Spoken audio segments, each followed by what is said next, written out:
Mallory Bros Podcast. You see the shirt, BEEN Pushin P. BEEN Pushin P. How many of y'all bought that whole 9 merch back when we was really pushing P? Before Gunna even thought of it. With the player sweater. Terrance got on a player polo. I feel like I'm about to go golfing for real. You look like you work. I wear this to the golf course. You look like you work maintenance for Soul Plane. What do you look like? Nigga, you look like an ad. How? I don't know. Nigga just look like an advertiser. Hey, look, Mallory Bros Podcast, episode 101. Turn up. Happy Friday. We back. We didn't even say that. You just started by saying we were pushing P. Yep, BEEN Pushin P. Ain't nobody pushing P right now. Me. We the only ones left, the ones who been doing it. They gonna knock and be like, let me holler at you real quick. Look, if they was really pushing P, then they wouldn't be dealing with that shit. Cause what they dealing with definitely ain't P. Nah, see, you ain't P for saying that. Nah, what they dealing with ain't P. That's the stupidest Rico shit ever. cases? I'm sorry, y'all. That's the That ain't stupidest P. shit. That can't be P. And if you didn't listen to the audio podcast, we started with the paid in full clip. Mm-hmm. It's just so many gems from that movie that you can honestly pull and start with. Terrance went to play the Silent Hill joint from the Kendrick album. Not my favorite, but First off, I love that joint. I don't know why. I love that joint. But y'all know me. That Kendrick album, fire. I don't know what you want to start with, though. Let's start with that. Kendrick. We can wait on that. It was your birthday. Birthday recap. Oh, okay. Yeah. Birthday. Birthday was dope, man. I had a real chill birthday, you know? Mm-hmm. It was full of, like, love. Everybody was reaching out. It was dope. This was the first year that I felt like I didn't get back to everybody, you know? Yeah. So shout out to everybody that, you know, said happy birthday. If I didn't get back to you, shoot you a retweet, reply. I'm still getting back to niggas, too. It was the first year that I was like, damn. You know what's crazy? Went on my Facebook. Okay, yeah. Seen all of the posts on my wall. Yeah, those are the ones you need to get back to. Because that be like family. Yeah, your aunts. People that you like John Rock with. Co-workers and shit, yeah. But it was full of love, man.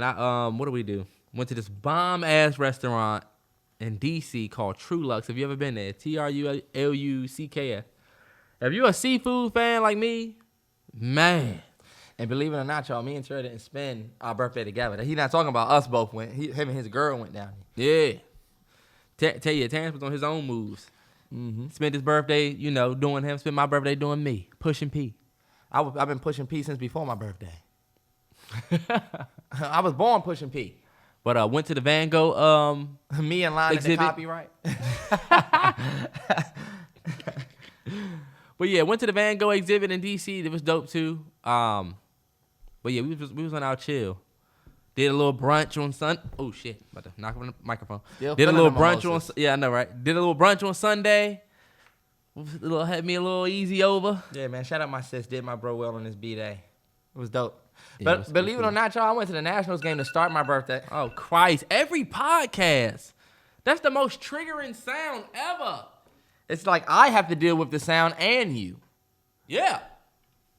I have to deal with the sound and you. Oh my God. It's really not that bad. For us that wake up to that joint, that's the last thing you want to hear 8 times a day. I don't have an alarm clock to wake up because I'm a man.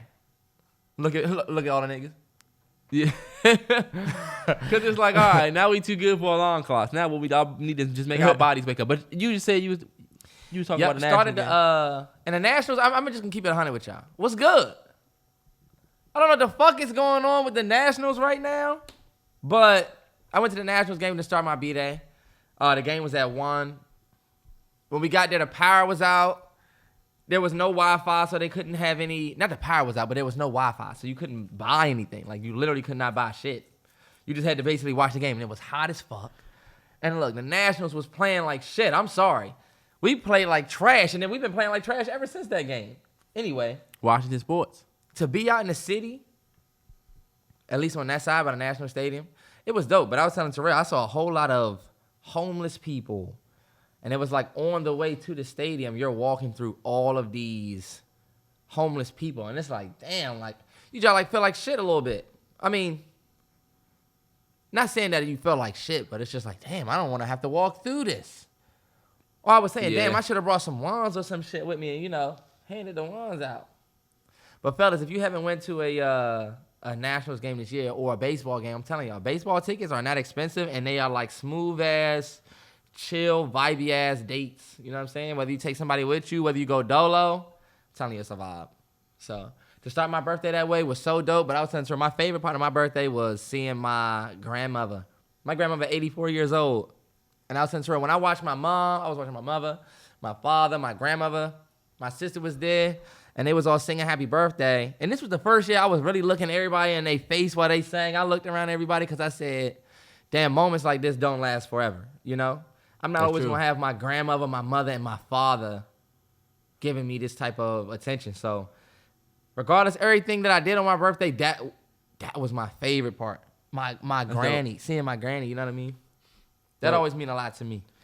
That's dope, man. Especially turning, 28. Yeah. Damn, we 28. Yeah, we old, bro. We're officially... Started this YouTube shit at 20. Y'all niggas catch up. Funny as shit. Really not serious, though. Yeah. But we have been doing this shit for a long time. We've been creating content for a long time, bro. For a minute. Almost coming up on a decade in 2 years. And I felt like, I don't know. This last birthday wasn't one of those birthdays where I felt older. Like, oh, damn, I feel old. I just felt like we just coasting. Y'all know how I've been, though. I'm not really rocking with the birthday thing. I'm here. You know? It don't matter what the numbers say. I'm right here. Oh, because, you was on your birthday shave my life short. Your life short. Fuck that. Last week. But, I mean, if you want to get started with the K-Dot album, we can definitely start there. Yeah, let me just grab my iPad real quick. Okay. You pushing these niggas off me like, I'll introduce it. Mr. Morale and the Big Steppers. Huge weekend for music with K-Dot dropping. I mean, it's been so long. But, I mean, God, that fucking album he dropped, y'all, nothing but heat, flaming fire. Nothing but heat, flaming fire. And I'm going to tell you why. It's just so much vulnerability on that album that you have no choice but to relate to certain things. There's so much emotion on that album, you have no choice but to get goosebumps on certain songs. There's so much rap on that album that you have no choice but to give it another listen and spin it back and listen again. And let me tell you, how many projects are we going to get this year that's going to make us do all of that stuff, man? I've had girls hit me up and say, damn, that fucking Kendrick Lamar, man, that Kendrick Lamar. And I'm telling you, for this album to be this slower album, not that much energy, it don't have a swimming pools. It don't have Element or Love with Rihanna. It does. I'm saying, like, the radio joints. Like, a lot of these joints is deep. And I don't think the chicks are hitting me, at least for the women that I've talked to. They didn't tell me about the fun ones. They were telling me about the deep tracks that we That's true. With. After listening to the album so many times, my first listen, like if you haven't seen our reaction to it, our first listen, and you wanted to check that out, it's on Patreon. Big shout out to so many brand new Patreon new patrons that signed up. We got a whole lot of content up there, so it's been great to just see a lot more people tap in to see, what it's all about. But it was dope. We had our first listens up there, but I would say after having 3 or 4 or 5, I would say at this point 5 more listens. Yeah. Like, I didn't want to give it album of the year. My album of the year was Weekend for Dawn FM, just because I thought conceptually that joint was like the most creative attempt of the year. And it still might be my album of the year. I think Kendrick is for sure my rap album of the year so far. And a potential 100%. 1B to, Dawn FM for album of the year. Just because of, like you said, how much you get out of that joint. Yeah. Favorite tracks? My favorite tracks will be We Cry Together, of course. Y'all know I'm a cinematic dude. Love the track. I felt like I could see it when I heard it the first time. I love my first experience. Like, I was telling Terrell, that's not a song that you might say, you know what, let me go listen to this. Because But that experience, just listening to that, just amazing. That was easily one of my favorite songs on the album. If I had to pick a whatever. Anyway, N95, of course. Silent Hill, of course. But then the deeper tracks like Crown, Mother Sober, or Mother I Sober. We couldn't even figure out if that's an I or a... It is an I. It is an I. I talked to my boy in the gym, and he said the truest shit. He was like, he thought it was supposed to say Mother I'm Sober, but he thought it was like, you think you're sober, but you're really not. So you drunkenly put Mother I Sober. I don't know, something like that. Something that was dope. I was like, damn, I didn't even think of that. Good. That's a good read. Fucks me up. But and then lastly, Father Time. Father Time for sure. Father Time is my I think that's the best song. That song on the album. Early morning wake ups. Practice channel. That's just fire, man. Sanford killed it, and then with the subject matter. The subject matter in that track, to me, is one that's going to last for a long time. Father Time is one. I love Crown. Mm-hmm. And then I have songs that I like that a lot of people don't talk about a lot, like Worldwide Steppers. Yeah. I love Purple Hearts. Yes. Just because, like, shout out to John Denton. We did another follow-up interview with John Denton this week. Shout out JD. On his channel, The Prophet, talking about the album. And I kind of broke down Purple Hearts, and kind of like the deeper meaning behind it. But that's one of my favorite tracks, that Purple Hearts joint, Worldwide Steppers, and that Mr. Morale joint. Yeah. And then, of course, Mirror at the end. I'm telling you, I fucked with the whole project. I gave it a second listen. Sometime in the gym, and then some of the deeper tracks just afterwards in the whip. And that album is just the best. To me, I don't see any other album coming out this year, rap, that's gonna touch me that way. Yeah. Hot take. We Cry Together is a song that I will probably play maybe 3 more times in my life. Okay. It is not a song that, like, I know y'all probably seen it on Twitter, but we were talking about Terrance brought up Wet Dreams and compared it to We Cry Together, and was like, and the way he talked about it was like way better. And I'm like, We Cry Together is a song that you'll probably never listen to again for real. When Wet Dreams starts by itself, just that first drop of the beat, and then when Cole get the Cold World, you're gonna listen to the whole thing. Don't nobody want to listen to We Cry Together. I'm sorry. Nobody wants to listen to that shit. I think the issue with the world... It was cool, but we not listening to that shit again. I would not put it over Wet Dreams. Sorry, y'all. The issue with the world now is y'all are basing everything based on, like, replay value and if you can listen to it again.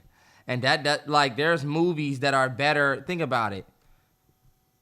When They See Us is a better documentary than...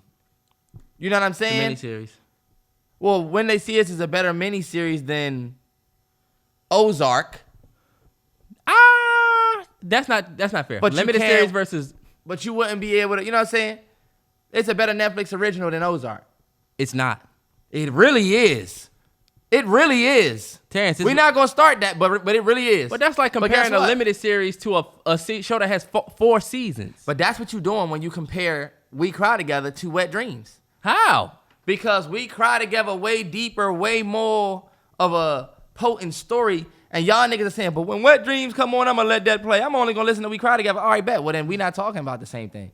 Because We Cry Together, to me, that artistic piece, can we make a movie for Wet Dreams? 100%. Can we make a scene for Wet Dreams? 100%. You 1,000% have seen it. American Pie. Okay, this nigga. You know what I'm saying? This nigga. We talking about 2 different things. Okay, Kendrick took the scene from Baby Boy and made it a song. Fuck out of here. He was waiting to get that off, but guess what? Let's just be honest. It's not like it was super original. We knew what was gonna happen. Said you. Terrell, that scene in Baby Boy. It was beautiful. Was a shell that Kendrick used for that scene. But come on, bro. Like you said, she got off her shit.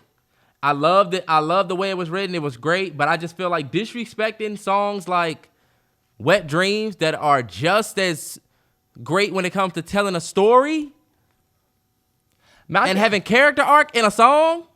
And I'm about to say much more original. Wet Dreams has its place in hip hop, and I hate that we're even having this discussion because niggas like to say that I be hating. When we did JD's video, I brought it up in comparison. I was like, that We Cry Together is a song like Wet Dreams where you might not revisit it. This man wants to do the most because you 100. That's not a good comparison because you 100% do revisit Wet Dreams, and that's what. But y'all see how I'm speaking on my experience and how I see it, but he's trying to correct me because how he lived. That's just how I listen to Wet Dreams. I'm not going to. I don't know about y'all. I'm not and I was saying this in JD video. I'm not going to listen to Wet Dreams halfway. I gotta listen to the whole thing. That's why I was saying when we cry together, it's experience. You gotta take in all together. But if you ask me, I'm taking that over Wet Dreams. I feel like if We Cry Together comes on, I'm skipping it. If Wet Dreams comes on, I'm never gonna skip it.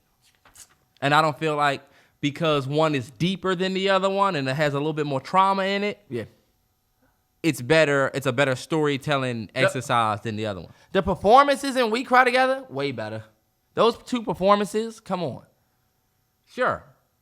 But from a storytelling standpoint, it's just J. Cole. I mean, yeah, that song is creative, and I feel like there's a lot of recency bias that's clouding people's vision. People don't remember that track. But the Wet Dreams, to me, that's one of J. Cole's best. To me, one of his best storytelling exercises.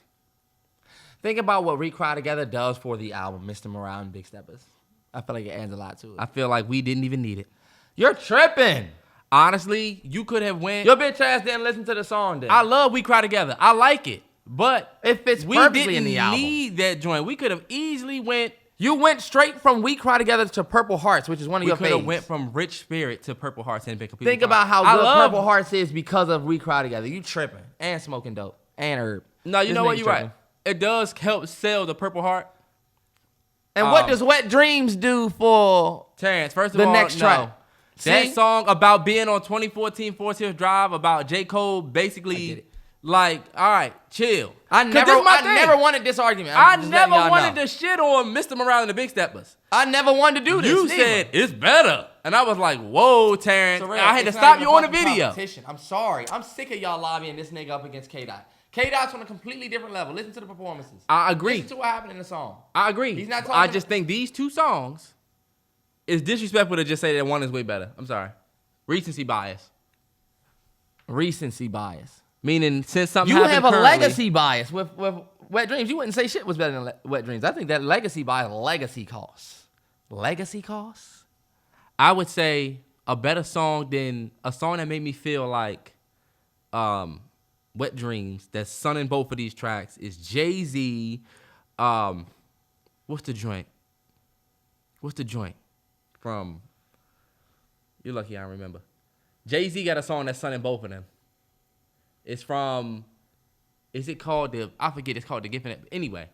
I have a picture of Terrell with some rocker wear on, and he thought he was that nigga. I was. And I said, damn, I no wonder this nigga loved Jay so much. You see how proud he was on that rocker? Jay-Z, right Jay-Z, Meet the Parents is better than both of those. What more can I say? Meet the Parents. If y'all never heard Jay-Z Meet the Parents, Blueprint 2 is better than both of them tracks. Storyteller, let's go. Niggas say Jay can't tell stories, but he can't. Legacy bias. Let's move on. Now that we've gotten Donda from Kanye, we got CLB from Drake last year. Mm-hmm. Donda last year. We got Kendrick. And J. Cole last year. Mm-hmm. Who are you looking forward to getting music from for the rest of this year? Let's say saying we don't get any of them to come. I would say the artist that I'm looking forward to the most is not like a specific. I don't think I would have a specific artist. I know I'm looking forward to Gibbs' project because I feel like Freddie Gibbs is about to drop. I think they said that I'm looking forward to that 2000 joint by Joey Badass. Just because people are talking about hip hop and I'm trying to stay on. Well, remember you got key for that. Mm-hmm. You got Travis Scott, Utopia. That's probably gonna come this year. I don't know why. Tripping. This is the first Travis Scott album that I don't even really feel so hype about. I think because of everything that happened with Astroworld and all of that, that definitely killed Travis Scott's momentum. This album has to be a reminder that I'm that dude that made Astroworld. Yeah. I think if Travis come with a weak project, which I don't think is possible because that nigga's amazing. Yeah. Damn, you right. It's like. It's going to be amazing. If it's not amazing, though, it'll be a bad look for him. You can't have some shit like that happen and then. Travis Scott always going to give you. Travis Scott to me is like Future. Where he could give you. His albums are going to give you. Arguably. I would never put Travis Scott up against Future because Future is Future. But Travis Scott is not just somebody that's just easy to beat. You know what I'm saying? All of his albums give you some good shit. All of them. Would you say that Travis Scott has a ring? 100%. Rodeo is a ring. What he be? Astroworld is a ring. Everything. Days Before Rodeo is a ring. Damn, yeah. Birds to me is a ring, but to some people no. What's the other one? What you mean? I'm missing one. You said Rodeo? Days Before. Birds. Astroworld. Uh huh. And what was that other joint? It's another one that it's just literally just I'm just not thinking about it. But Travis got rings. Travis got rings for sure. You don't think he does? I think you named all of his rings. I only bring him up. I only ask you that because I'm like, damn, is you think he does? What rings does Future have? You ever heard DS2? Oh, okay, that's a ring. You ever heard Friday Night Lights? I would say 56 Nights is a ring. Nights, my bad. Monster's a ring. I would say that Future has mad rings. Honest is a ring. I think that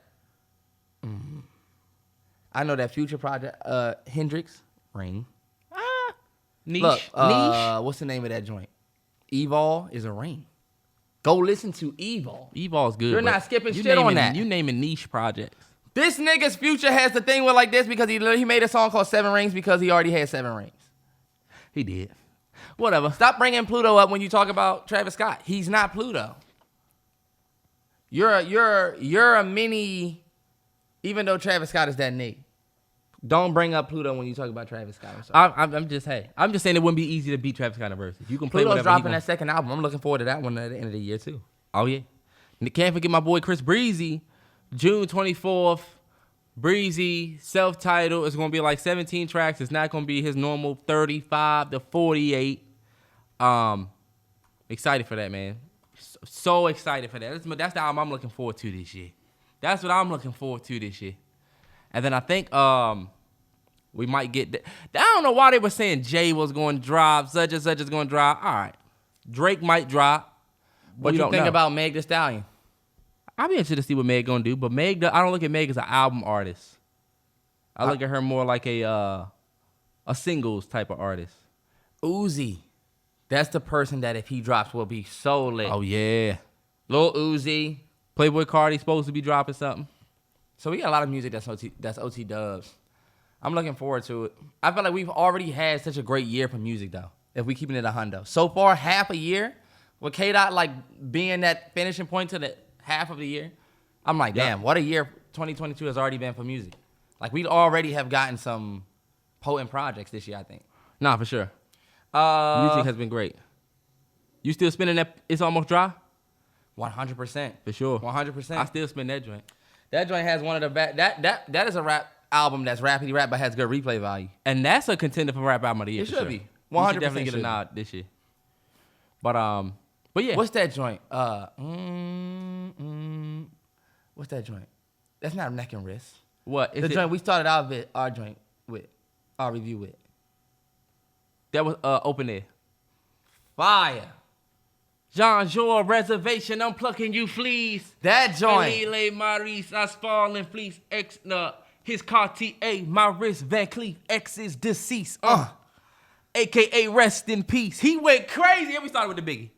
I almost got kidnapped yesterday. Not even lying, dead ass, legit, almost was kidnapped yesterday.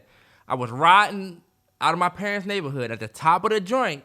It was this white van. The dude flagged me down. Right, I had all my windows up. My windows up, windshield tinted, so you can't see me.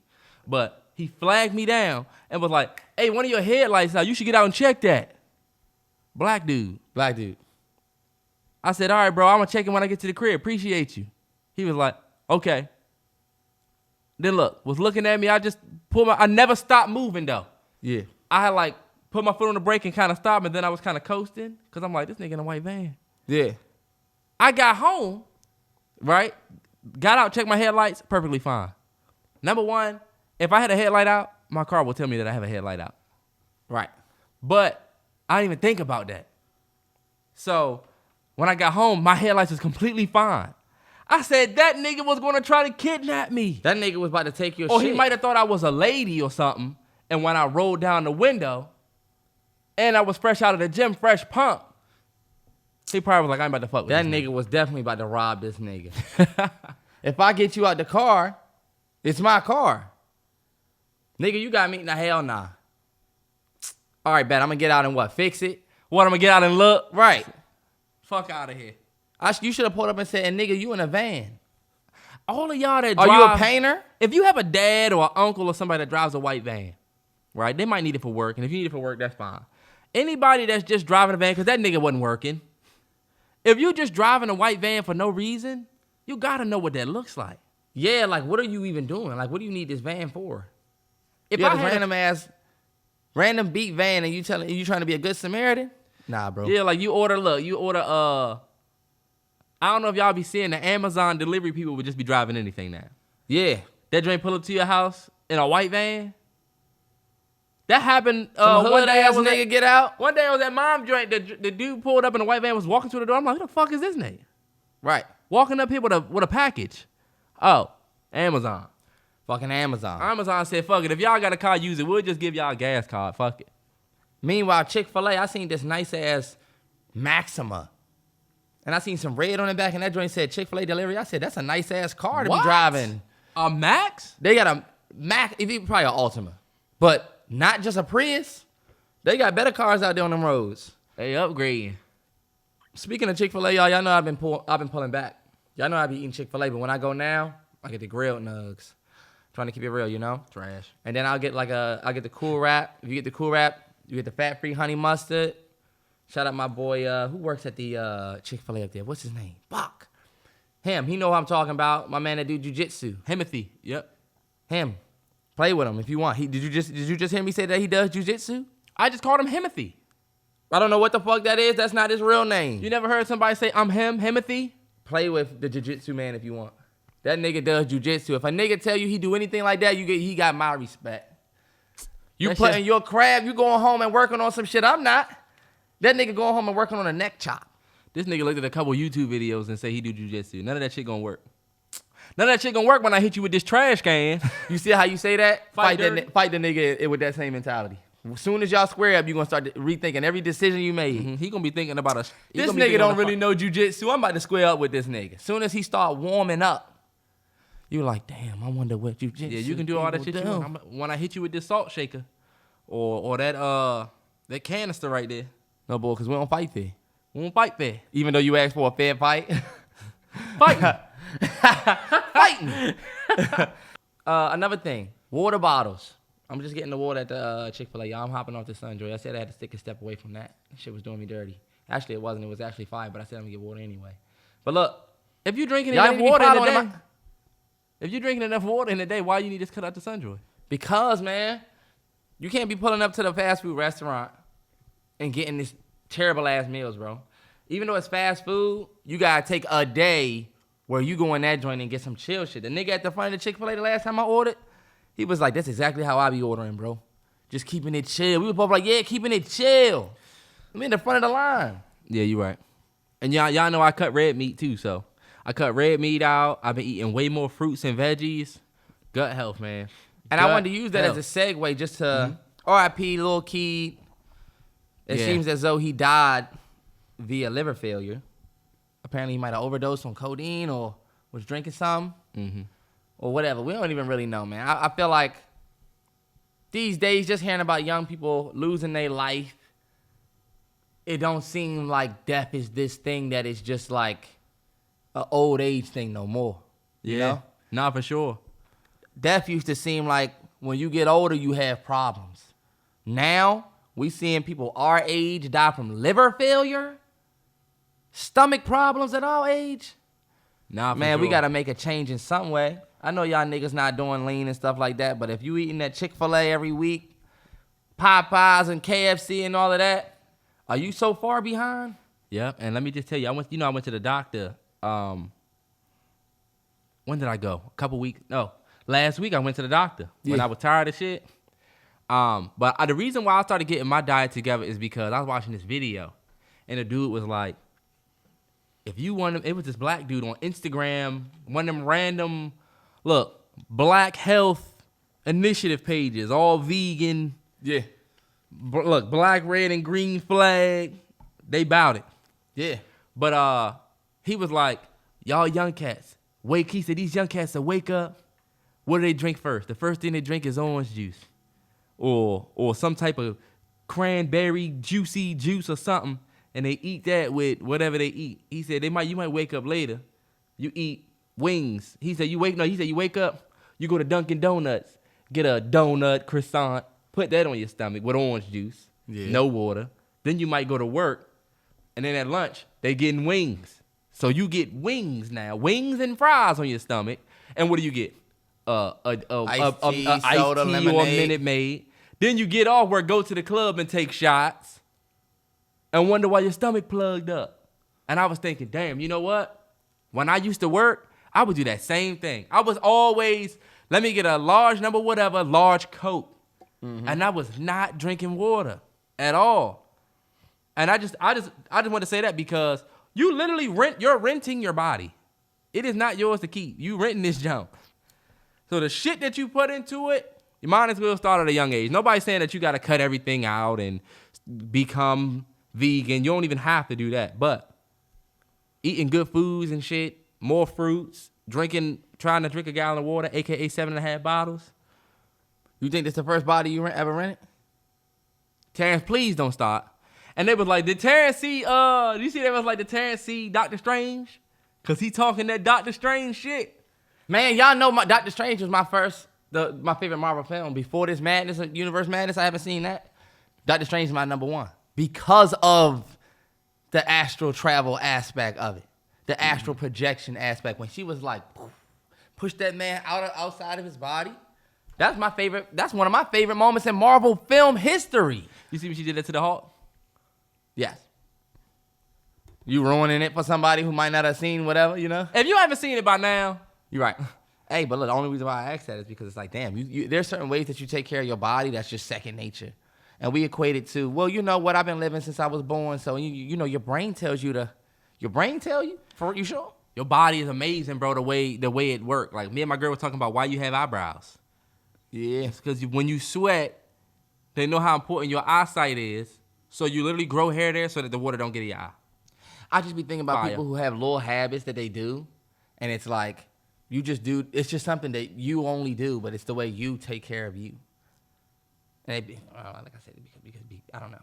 Anyway, what was we talking about before that? What were we talking about, Lil Keed? Oh, yeah. Gut health. Rest in peace, Lil Keed, man. He was young. He was, believe it or not, he was a father. He had kids. He wanted to be around for his daughter. To see somebody go from something like this, it's just another one of those heads up, y'all. I feel like it's a recurring thing on this podcast to take care of your gut. Hey, look, this is another thing. We got to start living like we're going to be old one day. I've watched my parents, and even a lot of y'all parents, all of our parents, we could say, they got old, and you can tell that they weren't really expecting to be older. Yep. So now eating healthier and making those decisions is tougher because it's like, damn, I guess I should eat better. Yep. So I think the longer that you wait to eat healthy, or even just start putting it in your mind, the harder it's gonna be when you need to. Yep. You can't be 40 saying, I'm about to start. You can't be 40 still with horrible eating habits. You know? Shout out my man Tori, that's my mentor. And just watching him at that age, crossing through 39 into those 40s and treating your body right, I want to be in that type of shape. You want to be the 40 that can be out there with your son. You don't need to, you're the one that's telling your son to set your chairs up so you can sit there and watch, you know? Yeah. Especially then when you have grandkids. I want to be their granddad like Mr. Dave. Shout out to Mr. Dave. I don't think he will ever listen to this podcast. But when me and Terrance first started playing baseball, our neighbor across the street, Mr. Dave, used to take us up to the field, and he was like 60 back then. He was 60 in 2012. And I mean, when I tell you he was out there throwing the baseball with us. And could throw it far. Could hit the ball. Yep. I don't know what it was. Shout out Mr. Dave. Shout out Mr. Dave, man. He's still kicking. I wouldn't have been decent in baseball. I wouldn't have been as good as I was in baseball if it wasn't for Mr. Dave taking us up to that field. For sure. I wouldn't have been all county. The niggas that played with me, that nigga wasn't all county. Terrance was good, though. I only made the team because Terrance was good in baseball. He was Terrance, Denzel, Sean, they was all great in my friend group. They was all great at baseball. I used to just want to hang out with them. So they was like, you should play baseball. And I used to help Terrance when we was at the crib because he was learning. He was like good. So I used to like throw the ball with him and shit. And I low-key was all right.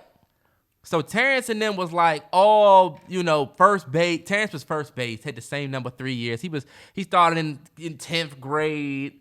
Y'all don't understand. He was a baller for the baseball team. Nobody really gave a fuck, but I hadn't played baseball my whole life. I put the work in that summer and miraculously made the team. Mm-hmm. I felt like a god when they said the varsity names. I said I made a varsity team in high school, and I'm in 10th grade and I'm playing varsity. And I remember thinking, oh yeah, this getting ready to be next level. We about to have fans and everything. Absolutely not. I might as well have fucking signed up for that damn team. Like, we was good. I was just saying this when we was going to the Nationals game. We was good until we played the real teams. So we played them white boys from other counties. Harrisburg. Them niggas come out and be warming up different. We over there supposed to be throwing back and forth, watching them. They looking like the Kikombas, yeah. Yeah, we out there looking like hardball. We ain't have G baby or none of that inspo. Like we was some shit. But for real, that just let y'all know that Terrell, whatever I do, he'll follow suit. For real, that's if not even the case. If I start playing the piano upstairs, y'all gonna see Terrell upstairs pressing keys. First of all, I already played piano. Catch up. Whatever I do, he'll gravitate to. Had a baseball game doubleheader with these niggas and still had a piano recital and killed it that night. Look at his face and his hair. He wouldn't even look like that. This nigga would be walking around looking like Sterling Brown if it wasn't for me. Terrance, we have proof that I had a beard. For me? I had a beard when you had that chin strap. Terrell, why you start the beard though? Because you saw a vision of excellence. I just decided to not do it. This nigga was scruffy one day. Was scruffy for a week. I said, bet I'm about to get a beard. This nigga was doing he had an RG3 face. Look at his shirt. He wouldn't have that shirt if it wasn't for me. How? Now you lying. This bitch ass nigga is lying. Why would I not have this? No, you got it. My bad, y'all. But yeah, just to end that. Take care of your gut. Take care of your gut. Take care of your gut. You don't want to be walking around this joint ailed over. Hell yeah, just remember your body is for rent. Yep. You don't keep that shit. You gonna leave this joint and you will leave faster. Pay attention to your habits. Like even me as somebody who will smoke, sometimes I know it might be what you do, but based on how you feel, you can't do it today. Like if you got a fucked up stomach, right? And you always, when I get off work, I always get that hot dog from, it do me right. I get a hot dog from 7-Eleven and a Slurpee because I love that. That's my midnight snack. Bet, cool. But if your stomach's fucked up, maybe we ease off of that. For smokers, some of y'all who got the GERD and the acid reflux, I know about it. You can't smoke when you have your acid reflux acting up. You got acid reflux and you keep smoking and you saying, dang. Come on, bro. You could easily save yourself. So look, make the right decisions. Mm-hmm. You know what I mean? Yep, I was the dude for a long time, didn't go to the doctor. I'm not making an appointment unless something wrong, unless I got a reason to go. And then I go to urgent care. They'll figure out, they give me something that I'll never come back. Yeah. But I got a doctor's appointment. And you know what? I don't like my doctor. I'm about to get a new one. I don't like his ass. I don't like my doctor. I felt like she was being fresh. What was wrong with your doctor? This motherfucker kept trying to get me to get that he knew about some shit. He would be like, Quavo? I know him. You know. Oh, yeah, I remember you told me that. Fuck out of here and tell me what's wrong. What was he? He was a white boy? Asian guy. Asian? You should have flipped the script right on his ass. You seen Rush Hour? You see Rush Hour? That's fucked up. This is reminding me of that. Remember the scene with... Right. Look, as soon as he gets serious, right. Now stop asking me about Quavo. Don't try to give me, well, Jackie Chan is... And I'm... Oh, hold up. You didn't ask me. I really wanted to touch on the Buffalo shooting. By now, it being Friday, y'all have already probably seen in the news what happened about just almost 2 weeks ago at this point. But 18-year-old man by the name of Peyton Gendron shot and killed 10 black people in Buffalo, New York at a Tops grocery store in the heart of a predominantly black neighborhood that he drove 200 miles to with an assault rifle. And he streamed the whole thing on Twitch. And his reasoning, and I think what's important, excuse me, you good, is One thing I tell you, I hate when niggas do that when they telling a speech. Don't get up on stage and get belchy, nigga. Get all of that wind out of your stomach. It's because when we fix that shit, nigga. Somebody get him a ginger ale up there. Hold up, you need some of this water? That's gonna make you more burpy. When we, but his reasoning for Terrance supposed to be serious. I'm sorry, you're right. And I got a little bit of a soapbox to get on. So nah, I'm letting you out. I'm letting you out. His reasoning for doing it, he wrote in his manifesto. First of all, this motherfucker had a manifesto that he wrote, where he said that he was not racist. I was not racist.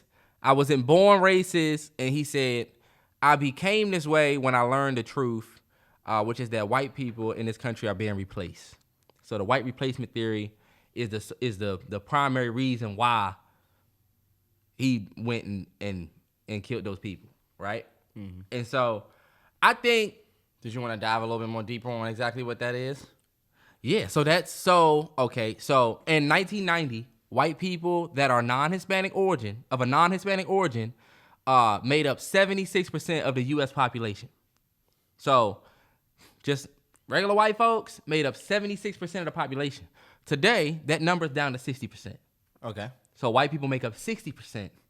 So their number, that number is declining. And so there's white supremacists that have this white replacement theory that believe that this is happening. And so we got to do everything we can to stop this from happening. And one of the things that you'll see, and this is, I'm not getting on here to talk about, how the shooting was whatever. We all have already seen everybody talk about that. I want to highlight some shit that people are not really thinking about in this whole shit. Number one, the white replacement theory, Joe Biden gets up there and he says, I couldn't find the regular clip. But in so many words, Joe Biden got up there and said, these people, and even Kathy Hochul, the mayor of New York, and I got to talk about her ass, she got up there and was like, this idea that there's people out there that think that, we're trying to replace, that white people are being replaced is ridiculous. Joe Biden, president, got up there and was like, these people have these crazy ideas that whites are being replaced and whatever. It's not true. It's not a thing in this country. And that, I'm just here to say that that's not true. The white replacement theory is something that, the government, everybody, from the top has shown you that they believe in that. For the last 10 years, they've been working around this same idea. Y'all just won't call it the same thing. You'll just do things that support that, but won't do it the same thing. Donald Trump ran his whole 2016 election on what? Immigration being a problem. Mm-hmm. We need to control our borders. We got all these people coming in. He played this whole white... Make America great again. We're going to take our country back. Think about it. But white replacement is just random. Nah, that's a random Donald thing. Trump won on an idea of the white replacement theory. 100%. Barack Obama was the first black president. Yeah. The first black president. Did nothing for black folks, right? And we're going to talk about that in a sec. He definitely did a little something. He did nothing specific. I'm sorry. He did things for black folks. He did nothing specifically for us. Facts. He opened boys. Oh, I want to hear about no fucking boys and girls club. Right. But look, Barack Obama played the biggest role in the rise in the LGBTQ movement. Right. When you think about the white power structure and the way they look at that, they look at it as less babies. Now they're trying to, but it's the thing. There's that, but then there's also there's the people that think, well, they trying to reverse Roe v. Wade so that you can't have an abortion, but they don't care about poor people. They don't care about the people in the lower class when it comes to that, because they know you're gonna go out and try to get an abortion anyway. I mean, we said it's going to affect poor, lower class citizens the most. Yeah. So a lot of the things that happen in the country go back to that. But so you think that the abortion thing and even what you were just talking about with Obama? with Obama and the LGBTQ, that all ties back to a white replacement theory? Yeah. Okay. Let's make the world more gay. Like, I'm not going to get too deep, but we talked about the black men on TV thing. Or the war on black masculinity. The war on black masculinity. Yeah. Every black dude on TV now is gay. It'll be a white dude. The show will have a white dude. Look at the Eternals, the Marvel joint. People was mad about that because strong white dude, strong white woman, strong Asian woman, strong other dude, and then the black dude is gay. Not saying that he's less strong, because representation is important, but it's never the strong black guy's always torn down in some way. Yeah, I feel you. But and we've been talking about this for a minute. Like, it's been a minute in mainstream media. Just look at like the red carpets. Like, it seems like bunch of gay black men that will host on the red carpet. We even got, you know what I'm saying? But it's not that there's an issue with the presence of them. There's an issue with the absence of, for sure, the other. Right. It's not an issue with them. It's not an issue with them having sure. gay people in there. Absolutely. It's just that we're talking about the absence of the other side. Yeah. And because inclusion never meant we're going to start excluding another. You know what I mean? For sure. I'm sorry to talk over you, but like even with like the M&M's thing, where they made the M&M like a neutral M&M, the green M&M. Mm-hmm. So now it's like, damn, like I thought the M&M was the one lady's M&M. It was a man M&M. It was a lady's M&M. She still is a lady, but they made her a little bit less what they would call, I don't know. I don't give a damn. But do you see how that would make that type of woman feel like, damn, why y'all couldn't just add another one? And then now there's one of each. It seems like if they put one in, then one has to go.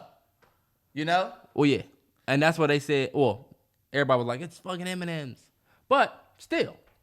But outside of all of that, I think the biggest issue with the Buffalo shooter is everybody's talking about the fact that, think about the number one thing that's come out of this is what? Gun control. Man, we got to get these guns off the street.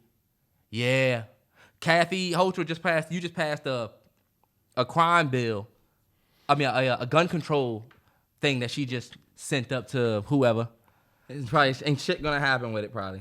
But this is my thing, bro. That's not what should happen. If you ask me what should happen, I think they should give the black community in Buffalo about $30 million for going through that. What you think about that? I agree. Their whole family is fucked up now. No, I mean like they should give $30 million to the entire black community of Buffalo, New York. Doesn't that sound like okay? I mean people that wasn't even in the store. I think they should just give that to $30 million. I agree.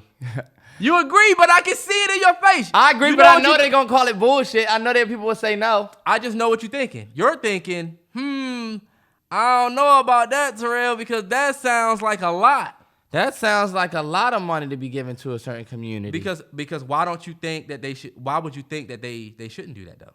They probably wouldn't do that because they don't know who to give the money to. There's going to be confusion about who's... Think about it. Well, go ahead. I know what point you're trying to make. So I ain't going to step on it with me trying to, Well, I just think it's something that's heavy on the community.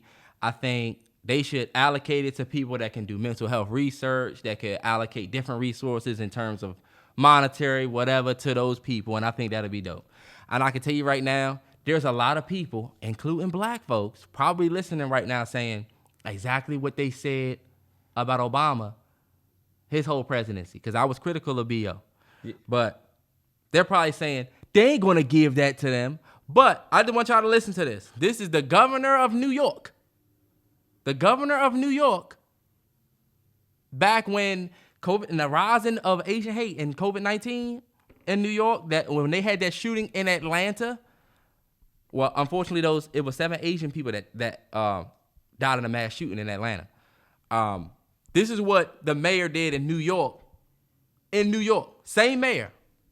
Governor Hochul announced millions of dollars in funding for community organizations that assist Asian Americans. A total of $10 million is going to help the communities, which were hit hard in New York by COVID-19 and a rise in hate crimes. The funding will go toward various services, case management, and mental health support. In addition to helping marginalized communities, Governor Hochul says it also sends a strong message against bias incidents. We will continue to fight back against every form of hate as it rears its ugly head. We have your backs, and we stand with the Asian community, 1.6 million strong here in the state of New York. $6.8 million will go to the Asian American Federation, which will direct funding to 59 organizations. So they got about $17 million just for that. And the only reason why I play that, because I think that's dope. I think what happened to Asians were hit hard by COVID-19. Black people, I don't know if y'all remember them saying that black people died the highest rate of COVID-19. That's what I'm not fucking this is my thing. getting. Okay, so hold on real quick, because I don't want to shit on this. But that's the thing. We were hit hardest. We also have been the highest victims of hate crimes for the last 5 years. So this is my thing. The same mayor, this lady in Buffalo, because this is all about Buffalo, this same mayor will not call this an anti-black hate crime. She will only refer to it as an act of terrorism, domestic terrorism. She won't even say black folks. Because I've been studying this chick. And what's fucked up, I think that's dope that the Asian community got that. You know what I'm saying? But that's something that black people do not get. When you black, you can't get that. This man had nigger on his rifle. Yep. He set up an entire plan about how he was going to specifically go after blacks. And it seems like this big fucking mystery, and we can't call it, you know what I'm saying, of whether it's an anti-black. Nah, for sure. It is kind of frustrating seeing you stand up there and say, we will neglect any act of hate, but this one, you can't even identify this one as an act of hate. Why? And what the fuck has to happen for y'all to see it as a hateful thing? It's benign neglect. It's what has to happen? I'm sorry. And that's the thing. And I think that's what Benjamin Crump, who we know we all been kind of on the fence with Benjamin Crump, but he did come out and speak on this about how, this needs to be looked at as an anti-black hate crime. Everybody wants to focus on gun control. Cool, for sure. Everybody wants to focus on terrorism. Cool, for sure. But they know once you say that this is an anti-black hate crime, you got to treat this the same way you treated the Native Americans that got executive order or legislation for their hate crimes. You got to treat it the same way you treated the Asian community when the anti-Asian hate, they got legislation and hate and shit. We want legislation. It's like, we don't need no fucking condolences. What the fuck is that about to do? And that's why why we can't get some millies behind our organizations and our marginalized communities. You don't think that there's marginalized communities in Buffalo? For sure. Buffalo is still one of the most segregated cities in New York. There's so much, but that's the... He literally made sure he went to a marginalized community to do that. For sure. It's like hearing her say that there's going to be all of this support and money. It's like, damn, it would be nice to hear that for the people of fucking Buffalo after this shit. And they didn't even have like a tragedy like this in Buffalo. And she did that in New York. When that happened, they were hit hard by COVID-19. Not harder than us, though. Didn't you say that there was a shooting, though? There was a shooting that happened in Atlanta. Oh, yeah. But with the rise, she, as New York mayor, said, my community of Asians in New York are being hit hard by COVID-19. Even though black folks was too. And dealing with hate crimes too.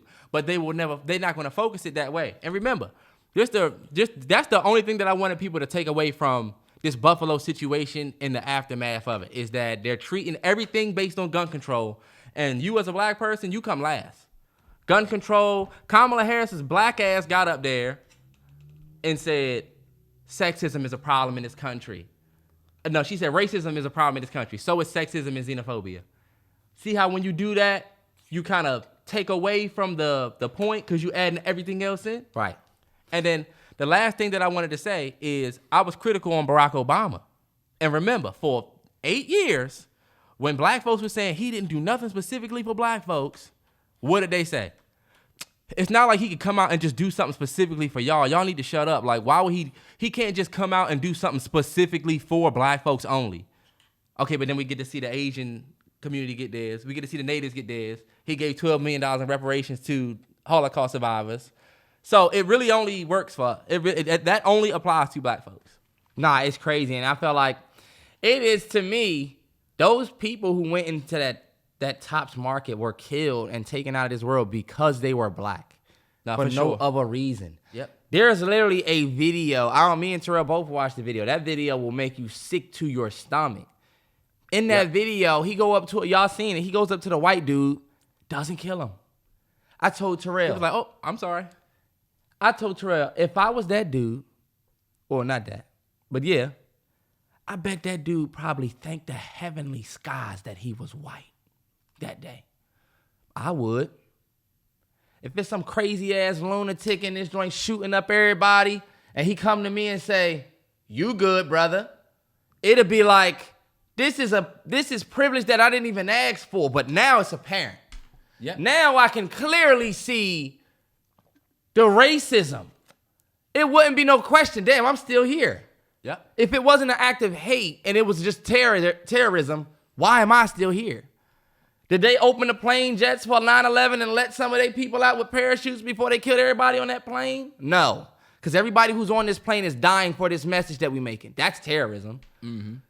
This is an act of hate. Nigger on the rifle. We still can't seem to see it. Dylan Roof on it. He wrote, that's not all he wrote. He wrote nigger on his rifle. He wrote Dylan Roof's name, who shot up the church with the black folks. He wrote his name, and then he put, here's your reparations on the back of the gun. Here's your reparations on the back of the gun.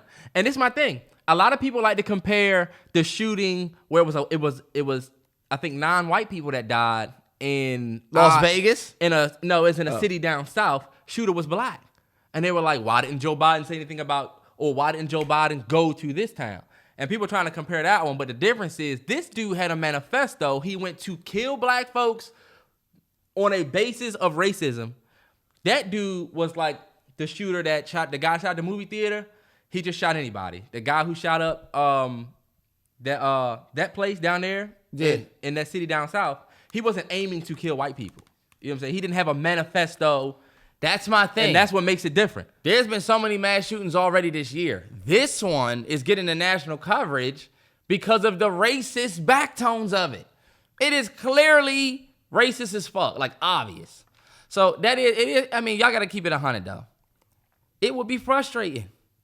It would be frustrating to look on the news and see something as horrific as this being downplayed when you know if you was black and in that store, you would not be here. If I'm in that store, I don't know anybody else that's black listening to this. Didn't you feel a little bit weird going to the grocery? I mean, what the fuck? I don't know if anybody else did, but we did. Does that mean anything to anybody? I'm in a fucking Safeway, happier that I'm in the back. And when I'm at the front, I got this bullshit ass anxiety of just about being in the front when I'm checking out. And I had so much shit in my basket, I had to get in the line. And I'm like, I really wish I could just get to the self-checkout and get out of here. And then I had to tell myself, why are you even thinking like this? You just at the grocery store. Because I just seen people die for just simply being black, and it's 2022. And we still trying to act like, well, you know what? Well, all right, bet. Do I go next? And then maybe that, you know what I'm saying? Right. And then you still got the people that run the country dancing around the fact that this is what it is. And that's why I wanted to point that out, because people are falling for that gun law, that gun control message. Yeah, we need to do something about gun control because he shouldn't be able to go in here with this gun. The bigger problem than that, though, needs to be that, yo, this is anti-black right here. Yeah. Let's focus on that. But you'll notice, and when y'all watch the news, just look, everybody will say this was an act of terrorism. The lady would not even say anything about black. Go look at the mayor of New York talk about it. She would not say nothing about black folks at all. She was like, this was an act of terrorism. It was barbaric. It was this, it was that. And we've got to stop this and gun control. Okay, cool. So you're not going to focus on the anti-black. So this will happen again. Right. It's going to happen again. Because what if somebody goes and says, I'm going to go stab a bunch of black people in this supermarket, stabs 8 black people. Right. And then look. Not about gun control then. Exactly. And the reason why this shit is so the push for this is so aggressive is because there's no longer that excuse y'all made for Obama. You can't make it no more. Where you can say, we can't just do something specifically because it has to be for everybody. Nah, they told black folks that for years, and then we watched the Asian community get a specific legislation. We watched the natives get specific legislation. Barack ran his whole campaign helping out specific LGBTQ giving them legislation. And we always got to sit back and be told, yeah, but come on, y'all. Like, and that's the problem. And so that's the only thing I wanted to highlight in this shit. I want to send a huge rest in peace to the victims that are literally my grandmother's age. Yeah, I wanted to actually give more of a spotlight to those people just because, like you just said, those people are literally our grandparent age. Like, even my parents' age. You know? Aaron Salter Jr., Pearl Young, Roberta Dreary, Celestine Chaney, Hayward Patterson, Andre McDaniel, and Catherine Massey. You got 72, 52, 65, 77. Come on, bro. Mm-hmm. That's tragic, man. Hearts definitely go out to those families because I know those are the generation starters of those families in Buffalo. You know how many people probably came from a 77 and a 82? Yeah. And her son was like the head of her son was like in the police commission. Like, they make us feel like our lives mean nothing when we get nothing, no actions behind it. Nah, for sure. And that's just the message is to keep your eyes open to what's really going on out this joint and what's really happening and how you can really see it. Because, okay, cool. Let's say we do get gun control. Now only handguns. Does that mean we safer? Handgun got 12 bullets. He can still go out and kill 12 more somebody else. And that motherfucker live streamed it on Twitch. How crazy do it get? How much more crazy do it need to get? Telling you, man, it's wild. And look, we don't in any way mean to like condemn or put down any other group we might bring up, whether it be Asians, LGBTQ, Native Americans. We only bring them up as examples of how action can be taken. And it creates change. Action does create change. Or at least gives us a safety net to fall on. What are those families going to do in Buffalo if nothing happens? You know? Mm-hmm. You might think, why do they need money?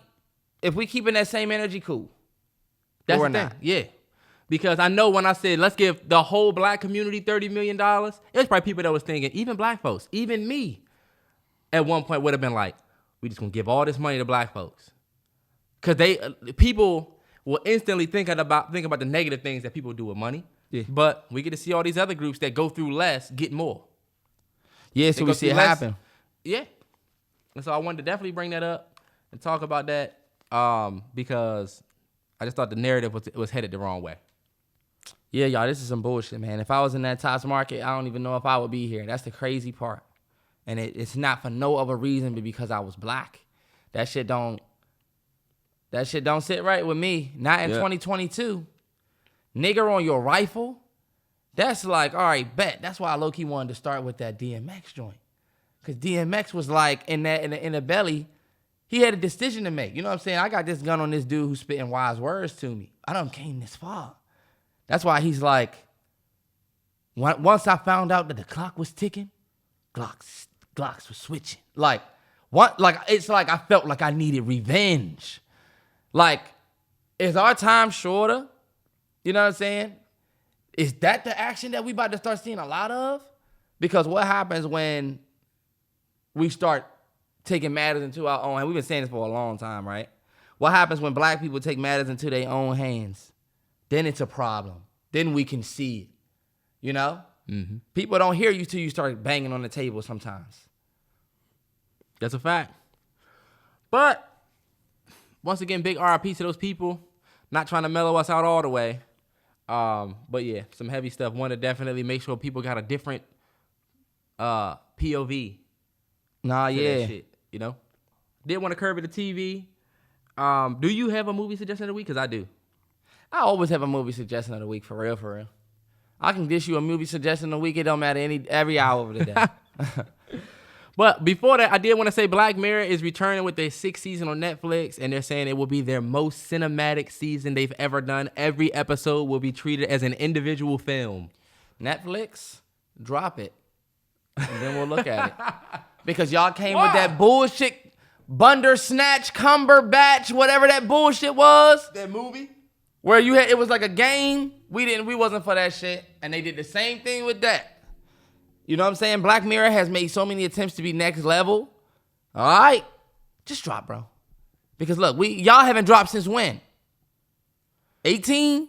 19? Yeah. And look, not a lot of people like the Striking Vipers joints. Not a lot of people like the newer episodes, even though them new episodes was good. But it's like, I'm really anxious. Black Mirror, if you was coming back, it's almost like these shows do. Look, Snowfall. Next year, they're going to have this big comeback. After this trash-ass season, just come back.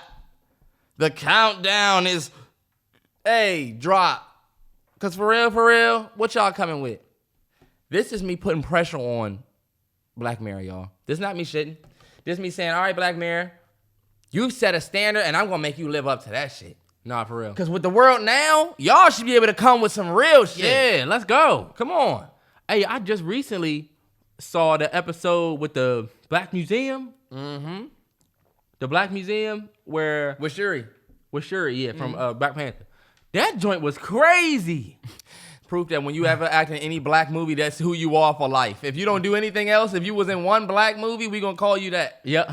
Whatever your best movie was. Who are some examples of that? Leon from the 5 Heartbeats. Leon from the 5 Heartbeats. Even though his name is just Leon. And he wasn't in the 5 Heartbeats. Then look, he's not a good example because he's just who he is. Who is somebody that we, the black nigga from Diary of a Mad Black Woman. The dude that was in, damn, but look, we ain't got names. Oh, Clifton Powell will always be Pinky to me. Damn, I would have to put this list together. I don't want to say no wrong names, but like there are certain things you act in certain movies, that's who you are. We need to put that list together. We gotta put that list together. I was thinking about bruh from Set It Off. Remember the dude from Set It Off and the dude from Players Club? Set It Off, he had the haircut in the beginning. Got her cousin killed. Remember? Oh, okay, yeah. Players Club, he was a horrible nigga. It was his baby terrible. shower. He was the nigga that killed Kane and Menace to Society. Killed Kane and Menace to Society. I see that nigga don't want no smoke. Yeah. We know how he get down.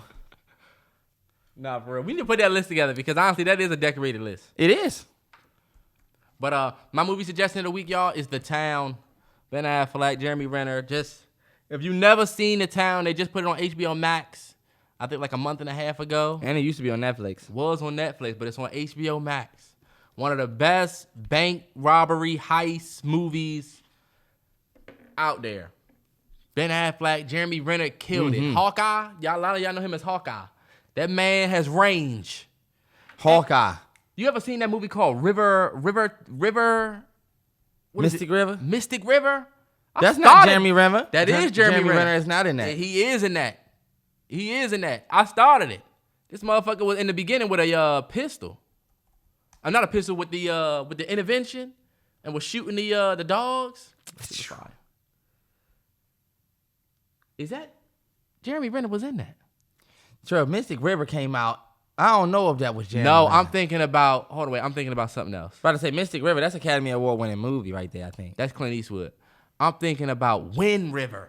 Wind River. Dad told me to watch it. This motherfucker pulled up. That's on Netflix. 2017.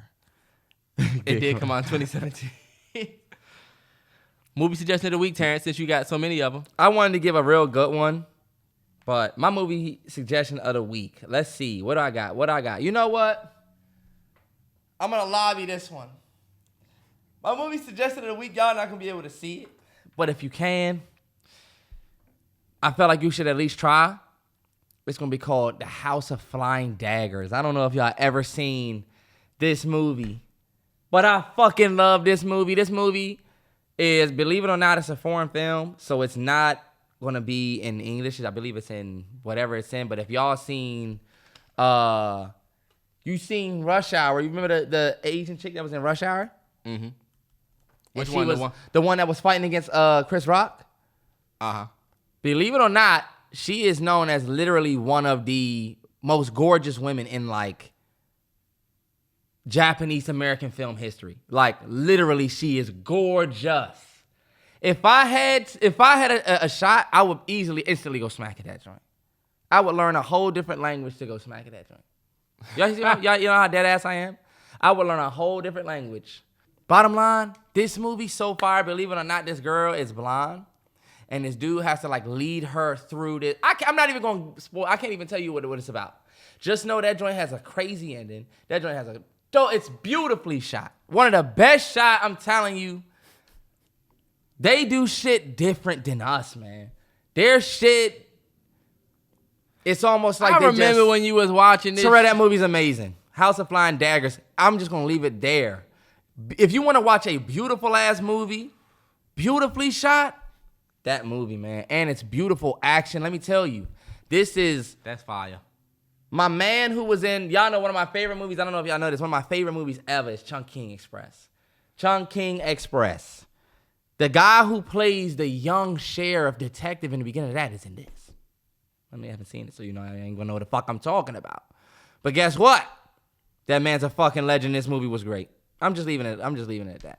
This dude. Do you know how much of a legend he is, bro? Do you know how much of a legend he is in my book? He played Scorpion in Mortal Kombat. Anyway. Nigga looked like he was in Mortal Kombat. This nigga looks like Baraka. And who do you look like? You'll take that L easy to Baraka. Nah, for real. That nigga do this joint. Remember that? Nigga keep doing the same move. He not letting me get up. All you gotta do is keep tripping a nigga. Soon as I learn how to block, it's over with. Damn, you know what? Y'all niggas really didn't grow up on games like Tekken, Mortal Kombat, Marvel vs. Capcom. They did. They've been making them joints for years, like but they these didn't grow days up it on don't them. seem like the scroll over, pick your fighter, and then you fight with him. It seemed more like those games are dying. Yeah. They done relied heavily on Mortal Kombat to give you the most gruesome look. You ain't even playing the game at a certain point. You just watching. Over X, Y, and now you watching the animation. You know what I mean? Yeah, Like, no bull. I think Super Smash Brothers, the way it transcended time and came back and became a huge thing on Nintendo Switch for older people and younger people, it's a cash cow. We got a lot of high schoolers. Shout out to the high schoolers that are graduating high school. Believe it or not, it's a lot of people's last week of school this week. Damn. This week is their last days of high school. You know what? It was a lot of proms. I was in a Safeway and this girl said, I was talking to the girl in the grocery line. She was real talkative, real cool. Believe it or not, y'all know how I do. I'm looking for the human experience. So I'm talking to her and she's like, well, I'm only 20, so I only got 3 days of high school left. That was such to me like a... 20 in high school? No, not 20. She didn't say that. 17? She said she was 18. Maybe she didn't even say her age. I'm sorry. She just said, well, I'm about to finish high school, so I only got 3 days left. And I thought, damn, that was such a like... I felt like, damn, you really getting ready to like start your life and you like proud of it. When people say stuff like that, well, I only got 4 days of high school left, so they like wanted to tell you. I didn't even ask, you know? Yeah. So I was like, all right, getting ready to graduate. So I wanted to bring that here and ask you if there was any advice that you could offer for somebody that might be leaving high school and starting out, going on their way to college. I know we might have given this advice before on the podcast if you listened before, but with prom season and graduation season afoot, we got a lot of young listeners. Anything you can offer them? I would say, if I had to give any advice to people that are graduating, my advice would be to think really hard about what you want to do, but don't just go to college. And this is probably not going to be advice that your parents would agree. A lot of people's parents wouldn't agree with, but don't just rush into college. You know what I'm saying? There's so many. Figure out what you really want to do, and then figure out the different ways to become proficient or to become professional at that, and then consider college. I will always recommend somebody doing 2 years at a community college and then doing the next 2 years if they want to go to a different school to do that. That way you can kind of be home. You don't put yourself in too much debt, because the biggest issue that a lot of people run into, especially for my folks that don't come from like super rich families, even if you come from middle class where your mom not going to be able to pay $20,000 a semester, really think about the money, because once you get in that debt, you have to pay it back. I've been paying Sallie Mae for 10 years, and on next year it'll be 10 years. No, I'm sorry, year after next. It'll be 10 years been paying Sallie Mae. It never gets easier.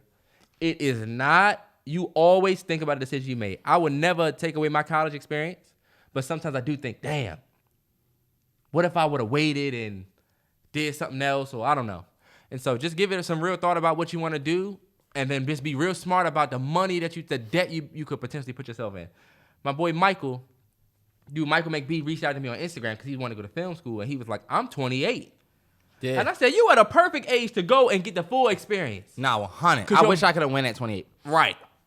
I said, just be careful with that money side of it. So that's really my thing. Don't let your parents say, figure it out, because they will do that, because it'll look like you just doing nothing. I know some cats that make $130,000 a year, and they graduated high school, started working at Best Buy, worked all the way up, became a GM, and now they're a DM. Yeah. And you think they just a regular blue shirt, but they make $130,000. Yeah. And they started working straight out of school and didn't go to college. So there's so many different ways you could become a six-figure nigga. So now $130,000 every year, that's pretty good money, bro. That's sure. Good ass money. Hell yeah. After, you know what I'm saying? And then if you want to go to college, you can take the money you making and still go to school while. Cause that's 401k. That's a good backing right there if you can land something like that. Or my advice would be for the folks that are graduating high school, man, enjoy this last little small piece of summer, like this intro into this real world that you entering right now. I mean, you've been living in the real world. I ain't gonna disrespect you. You living in this real world. You know what it's like. But enjoy this last piece for all of my people who are going to college or just getting ready to just kind of take that time to graduate, get life together, and then work. Man, just kind of celebrate. You made it through high school. That's something that a lot of people say, I dropped out of high school in this grade, that grade. Some people don't fuck with it. So if you were able to take your tassel and put it on the other side, facts. You need to celebrate that shit, bro, because not a lot of people got that opportunity, whether it was they was taken from us, whether they didn't have a drive you had. I just want everybody, if you were able to graduate, to be proud of that. I remember when I graduated, I wasn't too proud of myself because I made my GPA a big deal.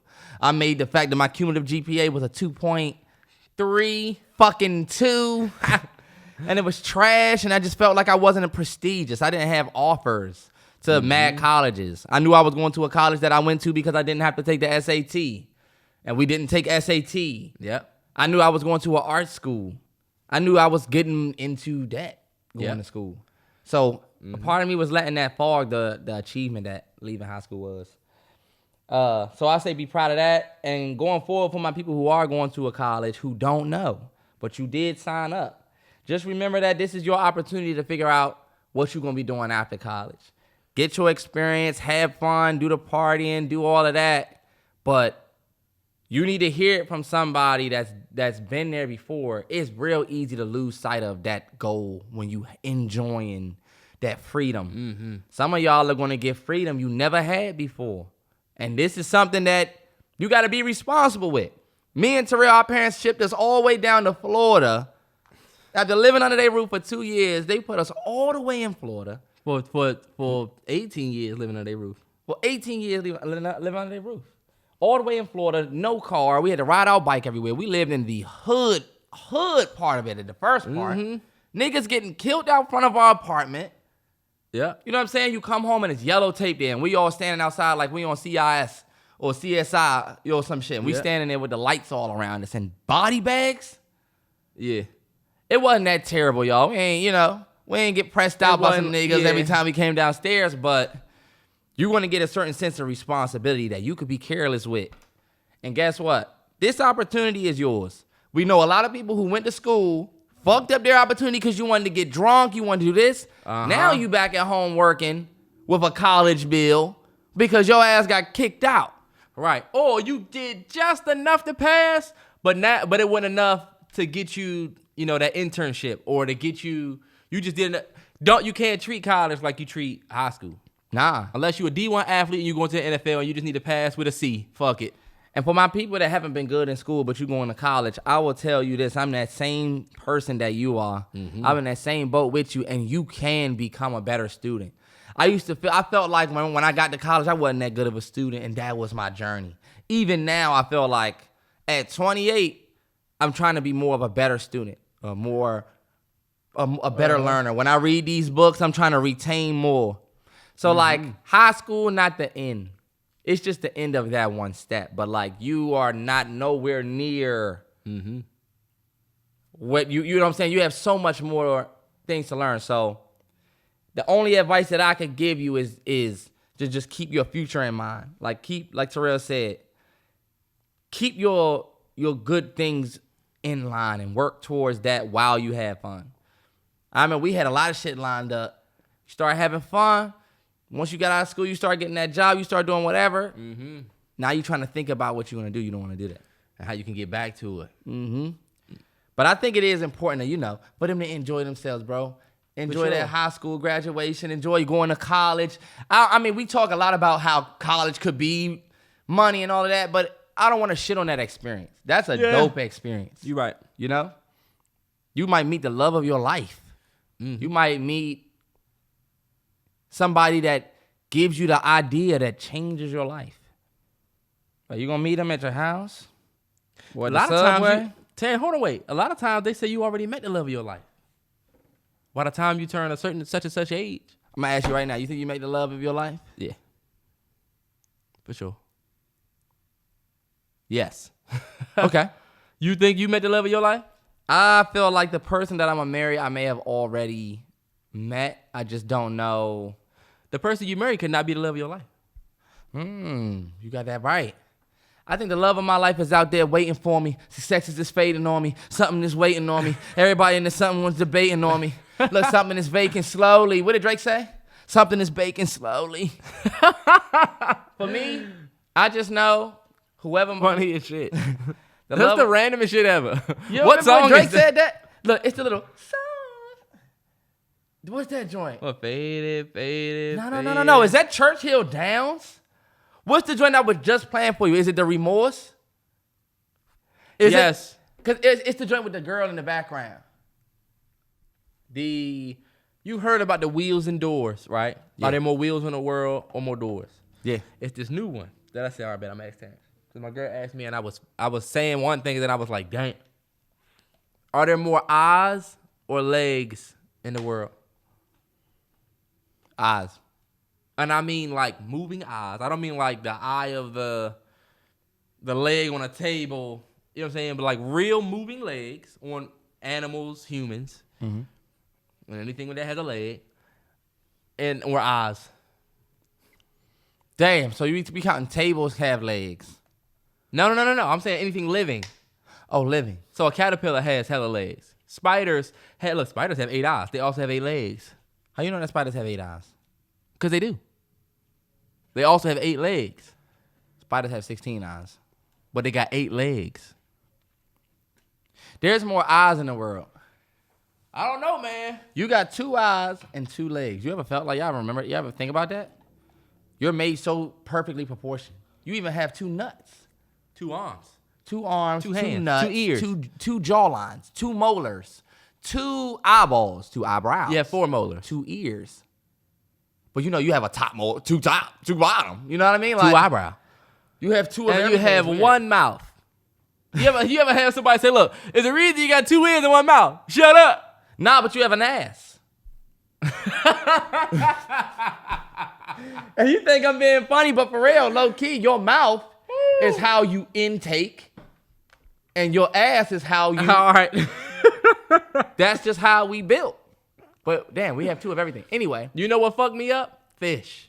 My girl was like, you know how many fish are out there that only have eyes? Because they don't have legs. they don't have legs at all. So it's hella fish. Birds don't even really have legs. Birds have 2 legs, man. How the fuck you think they land? How the fuck do you think they land? They do have Think legs. these motherfuckers just dive in the grass? Seals don't have legs. Those stuff, them not legs. They're not legs. A walrus, no legs. But then think about this. Motherfucking, But think about it. an ant has 2 eyes and 6 legs. There's literally billions of ants. Even a lion has 2 eyes, 4 legs. But it ain't that many lions. The fish is going to take the lions and the tigers out. Because it's hella fish. And yeah. But there's ants. Caterpillars. And you got little small shit like mongoose and little foxes and all of that. But if we talking about things that's living, we gonna go with legs. Let's just go legs. I might go eyes, though, because of them fish. Nah. I mean, we don't even know what's under there. That's what I was telling Terrell. I saw this picture of this Beijing sea serpent thing that they built in the water, and they said it was supposed to be the life size of the sea monster. It's probably shit under the water that's that big. It's crazy. Turn up, man. NBA playoffs. We down to the final 4 teams in the NBA. We got the Celtics. That's my squad. We just took a loss to the Heat, but we playing again tonight. We got the Warriors. Y'all could be 0-2 by the time they hear this. I know. We got and let me let y'all know I'm a Wizards fan. Never disrespect. Y'all see it. We not fucking with the Celtics outside of this playoff shit. We weren't good enough to go. The Celtics going up against the Miami Heat, currently down 0-1. And we got the Warriors going up against the Dallas Mavericks, and they had a 1-0 lead on the Mavericks. So, I mean, we can make a playoff pick for these two teams, Terrell. Who you got coming out the East? Celtics or Boston? I'm sorry, Celtics or the Heat?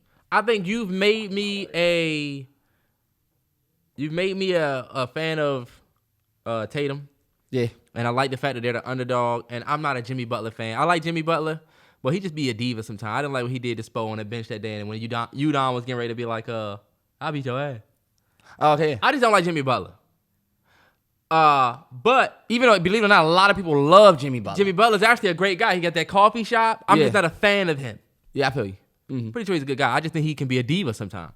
So I would like to see Tatum play Luka in the finals. Okay. So First of all, I was a Mavs fan when Dirk played. Yeah. And then I fell off basketball.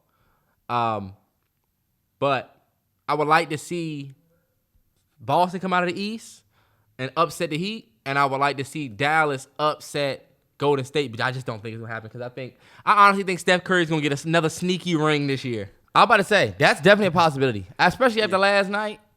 Man, for me, let's just stay on the East. Mm-hmm. I am definitely 100% sticking with Boston. Niggas think that because we lost that first game, yeah, cool. Miami, y'all was supposed to win that game. People are like, look, we didn't have Al Horford didn't play, nor did Marcus Smart. So it's like, did y'all really beat us? Not us, but did y'all really beat the Celtics for real? All right, let's just run it back when we got all, when everybody on the court. I don't think that the Heat stand a chance when my man Tatum and my man Jaylen Brown light up. When them two on, I don't see the Celtics losing. So I'm definitely going with Boston outside the East, and I'm definitely going with the Warriors over the Mavs. I'm sorry. Y'all know I love Draymond Green. I am a big Draymond Green fan. I think Draymond Green, when it's all said and done, is going to be one of the most polarizing players in NBA history. He's going to be able to he's already been able to transcend himself into the media with both a TNT slot that he goes on, where he's on TNT. Mm-hmm. You know what I'm saying? He has his own podcast, which is actually great. And I feel like the electricity that he plays with on the floor and the way that he can get his teammates open is definitely an underrated aspect of the Warriors. And Clay is back. Yeah, Clay back. And you got Steph doing Steph shit. It is definitely looking like it's going to be Celtics Warriors, and I'm sorry. That's going to be a tough pick for me. Because as much as I want to see my man Jay Tatum get that first ring, I love Steph Curry. I'm a big Steph Curry fan. Been a Steph Curry fan since before the hype. Not going to go there. But, seeing him that close to a ring made me want to see them win another so they could say we went and did it without KD. Steph has that monkey on his back about, well, KD came to y'all team and got them 2 MVPs, and you were the guy, but you were never an MVP. Even when the Warriors won without KD, it was one of the best nines ever, Andre Iguodala, who got the MVP of that series. Oh, shit. So Steph has never won a Finals MVP. So I would love to see Steph go get that Finals MVP and solidify himself as, I'm a great, for real. Right. 4 rings, so I match with Bron. 4 rings and a Finals MVP. I already got the shooting title. I low-key want that for Steph. I don't know. I'm a Bron fan. I saw some blasphemous shit, and I had to speak on this on the podcast. This is still staying on NBA. They were saying that John Wall in his prime is better than the Ja Morant that we've just seen in the playoffs. And as much as I love John Wall, are we sure? I know it's going to be some Wizards fans that's like, what? Bro, the Wizards fans was going so hard under that post, too. Y'all, I don't know if prime John Wall was as...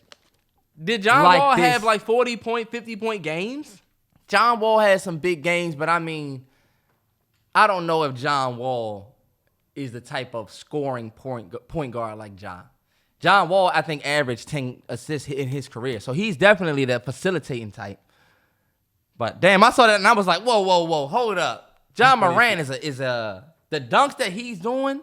We never had a polarizing player like that. And you know how long it's been since Washington sports has had a polarizing, like, it guy? We got Juan Soto, but look, that's on the rocks. We kind of just waiting to see. Oh, yeah. But he's still a young boy. No, he's not. He's like 3rd, 4th, 5th year. Yeah, but he's still 22, 23. Yeah. Like, I just realized that Luka Doncic is 23 years old. Niggas don't know that. He's 23. Luka. He already been in the league like 3 years. Yeah, no bullshit. This nigga's cooking at 23. Look at LeBron. We about to see a lot of these players in the league for a long-ass time. John Morant. No, you will not. These people are not LeBron. A lot of people won't make a year 19. You're right. Look at Melo. Melo year 19, but he ain't LeBron year 19. Clay was talking about how LeBron said if you invest $1 million into your body so that your $1 million body can make you $80 million. Yeah. You know who else do that? Papa Russ. And Bean did it. Papa Russ. Speaking of Kobe, who do you think's more Kobe? Who do you think's more like Tatum. Kobe? Tatum or Devin Booker? Search Jason. Go on everybody on your YouTube because I'm sick of having this argument. Search Jason Tatum, Kobe on your YouTube, and there's gonna be a clip that shows a literal mirror image of how Jason Tatum is the next Kobe. He has the build. I feel like even though Dev Book got the gameplay, he got the moves. Y'all just seen, you ain't never gonna see Jason Tatum acting like, and I hope not, you ain't never gonna see Jason Tatum acting like how Dev Book was acting. Fuck no, that's not Kobe. You got the moves, but I feel like Jason Tatum can build that Mamba mentality for real and really inherit the Mamba. They said Devin Booker played like his dad coached the team. Did you see that? Oh yeah, see? Y'all ever been on that?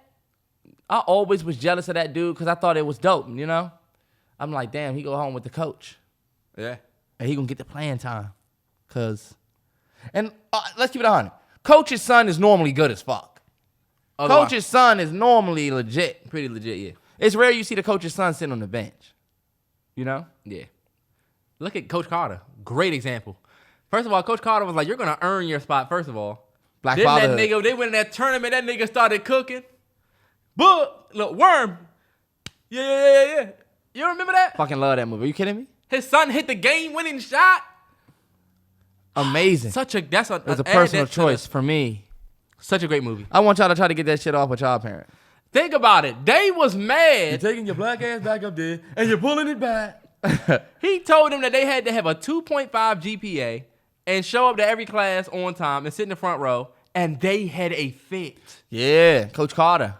And that was a real story. And then when they all failed, he took the chains off the gym. And said, I don't give a fuck how good y'all black asses are. He chained up the gym and said, I don't give a fuck how good y'all at basketball.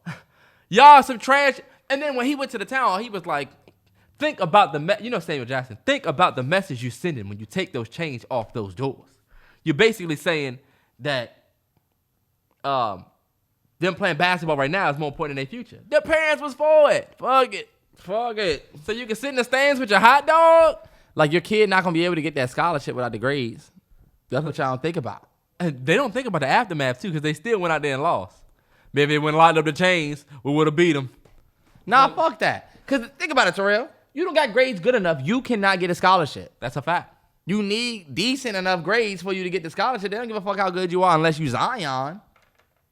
You know, boy. They'll have you in summer classes so fast, all he needs is a 65 to pass this one test. You an idiot like shit in the NBA. That's why we keep telling Terrance. Terrance gets mad at people post-game interviews because they're not giving these thought-out speeches. I said, bro, these niggas literally went to school, did enough to pass, and then made it to the NBA. They're not going to give this profound speech. James Harden has probably the worst MVP speech I've ever heard that year he won. This is what I told Terrell. I didn't like Jimmy Butler's speech after that first game 1 win against the Celtics, y'all. My man went out there and scored 41 points, put the team on his back. The lady even asked him, after halftime, y'all came out a whole different team. What was said in that locker room that made y'all come out and be on fire? He said, we just played as a team. You know, we came out. No, I like how he started, Terrell. Remember? He said, keep the game easy. I'm like, all right, bet. He about to give us some insight into that locker room. Then he started saying the basic yada yada, you know what I'm saying? Play hard, stay, you know what I'm saying? Make plays. Get back. I was like, okay. Then she personalized it for my man. She said, you especially, you had 27 points in the second half. What did you do personally that gave you a different outlook in the second half? You know what I'm saying? You know what he said? Nothing. I just keep playing basketball well. Huh? I'm giving you the opportunity to get a Nike deal for real. I'm giving you the opportunity to put your name in the history books. This is the thing. A lot of these NBA players might be nicked with celebrating or taking a certain personal stance when they win, unless it's a championship. Because we saw what happened with Karl Anthony Towns and what happened with D-Book and a lot of these different players who said and acted certain ways before. But I feel like you go out there and you put up 27 points in one half, I don't think that your answer should be, oh, nothing, I didn't do anything. It would be nice to hear somebody say, I knew that we needed a boost. You know, I knew that, you know what I'm saying? We came out dry in the first half, so I wanted to make sure that when I came out, I was this leader. Terrell was saying, well, you know, it was everybody. Or maybe he didn't want to take it. He wanted to. You had 41 points, 27 in the second half. You clearly put your team on your back. I just like to see players own that. I put the team on my back. This is my team. I love that guy. You know me. I love that dude. Look at Ja. This not really my squad, but it's like I'm going to get up there and say, we knew that them boys was going to come like this, so we was that. I hate when basketball players play we just stay strong, we just follow through, we, you know, make our plays. Y'all ever see Chris Middleton when the Bucks and them won after? And when the Bucks won the finals, it was trash. Giannis was great, but it's like, it wasn't like when Bron and them won a championship. You got Anthony Davis, you had Bron, and they weren't afraid to say, you know, we fought so hard, Yeah. I love the way LeBron do a post-game interview. This is my team. We didn't make our shots, we whatever. I wanted to come out and set the tone. If he blows up, I wanted to come out and send a message. I love that. But you know what? I fall victim to this even on 2K. I don't like neither answer that they giving me to pick. How about we say fuck everybody in this league? They make you pick the team league. Your morale probably low as hell. They still do morale? Yeah, but look, they'll make you pick a ridiculous-ass answer or a very safe answer. Yeah. Like when we got kicked out of the playoffs, I don't know if anybody ever had to play the Nets.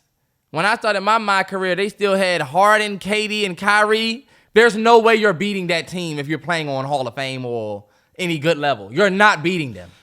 Like, even the nigga Joe Harris is bodying me and making shit. I'm like, he's not that good. But look, even then, after I lost to them, 2K was like, how do you feel about this playoff loss in your future? It basically asked me, my response was, I'm good. I'm a good player. I don't need to work on nothing, or I'm going to work on. I'm like, fuck this. I want to give a different answer. They need to have a microphone where you can just give your own answer. That's how the WWE 2K is. The WWE 2K. I don't like Coach. Hey, kid, doing great in this league. You could go on and do great things. Your response could be, fuck you, type shit. I don't need your fucking help, old man. Or, I'm appreciative.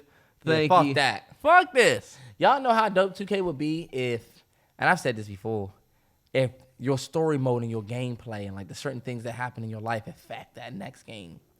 Like, I think it's dope for if you answer a post-game question in 2K. What do you think about, you know what I'm saying, people are calling you guys the underdogs. You guys, you know what I'm saying, you guys got the top record in the East. People are calling you underdogs.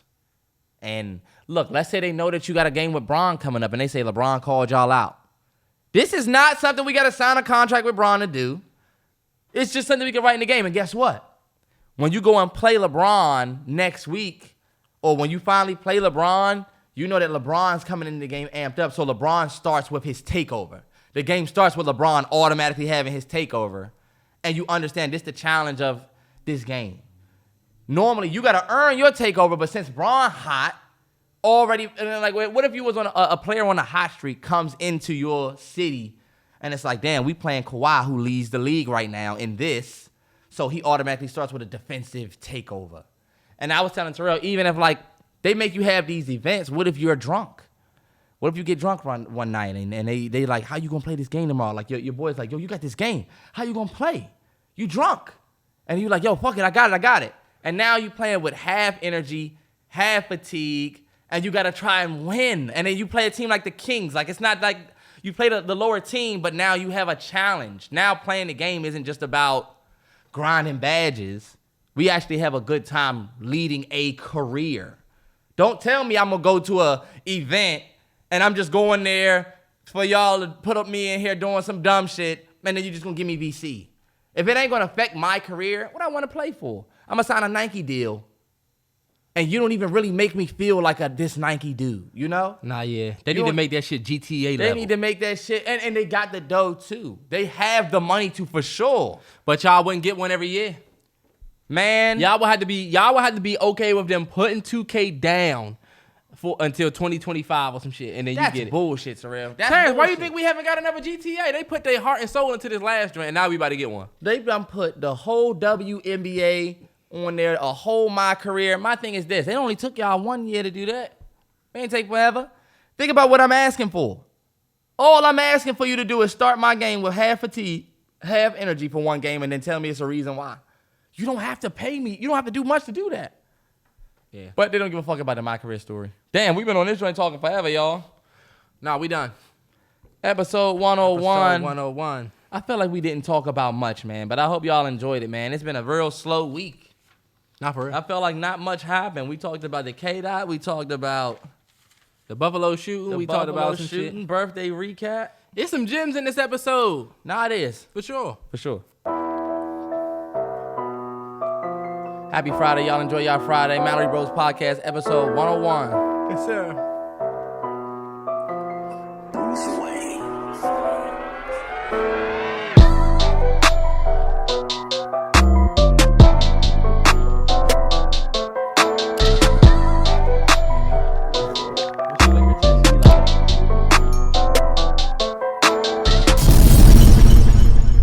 Damn, I shouldn't have said nothing because I'm still on the podcast.